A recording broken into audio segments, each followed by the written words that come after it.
So, all people are born with the capacity to distinguish between right and wrong. This ability is called conscience. This ability called conscience is a manifestation of the light of Christ. Your conscience is a defense to help you stay away from situations that are spiritually harmful. When you obey the commandments and make righteous decisions, you experience peace of conscience. The light of Christ proceeded forth from the presence of God to fill the immensity of space. It is the light which is in all things, which giveth life to all things, which is the law by which all things are governed. Its powers and influence for good in the lives of all people. In the Scriptures, the light of Christ is sometimes called the Spirit of the Lord, the Spirit of God, the Spirit of Christ, or the light of life. And that comes from true faith. So the light of Christ is something that each one of us is born with. It's something that when we come to this world, it can shine through our eyes. And like how they talk about it's something inside of us, I truly believe that it's something that people can see through us. When you're keeping the commandments and striving to be the best person that you can be, I feel like that's something that can shine through you and your eyes. It's awesome.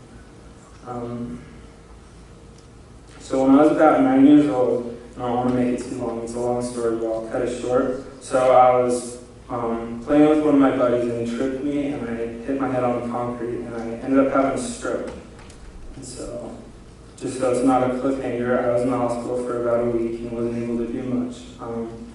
On Sunday, my family had the fast, and I got a priesthood blessing, and I was able to walk that Sunday, so it's pretty amazing. But that's not what I wanted to talk about. What I wanted to talk about is the kid who tripped me. So he was a pretty good buddy of mine, and he was devastated. Like, can you imagine what that would be like, finding out that you hurt someone like that? And so I was a little concerned about him. So I called him one night, I was in the hospital. As I came in, this is the police, I heard that you tripped the kid. What are you doing?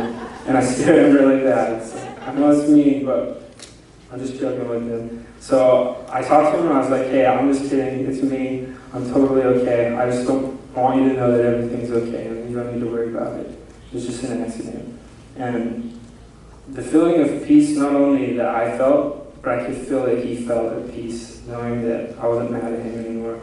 So I just said, thank you for being my friend, and I can't wait to hang out with you again when I get better.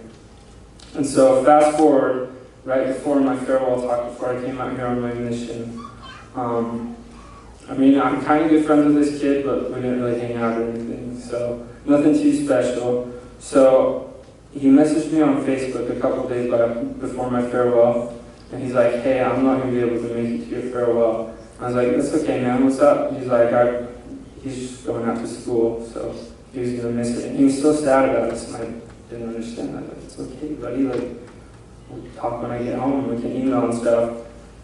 And so he's like, okay, have fun on your mission. So I didn't think much of it. But I was talking to my mom a couple nights later, and she had talked to his mom about his feelings about missing my farewell.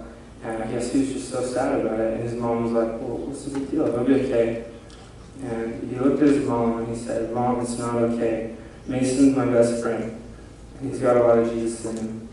And when I heard that, it just touched my heart more than anything's touched me before. It's like, man, something so big for something like me that's so small. And I realized that that's the light of Christ, When we decide to put our best foot forward and stop a tough situation, then that light's going to shine through us. And it's something that can greatly affect other people and bring them a lot of happiness. So in Alma 28:14, it says, and thus we see the great call of diligence of men to labor in the vineyards of the Lord. And thus we see the great reason of sorrow, and also of rejoicing. Sorrow because of death and destruction among men, and joy because of the light of Christ unto life. And so, there's a lot of people out here in this world that need that light of Christ, and the best way that they're going to get that is through each and every one of you, because it's something that all of you have the ability to share with the world, and it's an amazing feeling. So, in closing, I just say that, life gets rough, but if you not only follow the light of Christ, wherever it is that you find it, but you let it shine through you and through your daily tasks, you can never go wrong. You'll find more joy in your life than you can even imagine. And I say this in Jesus Christ's name.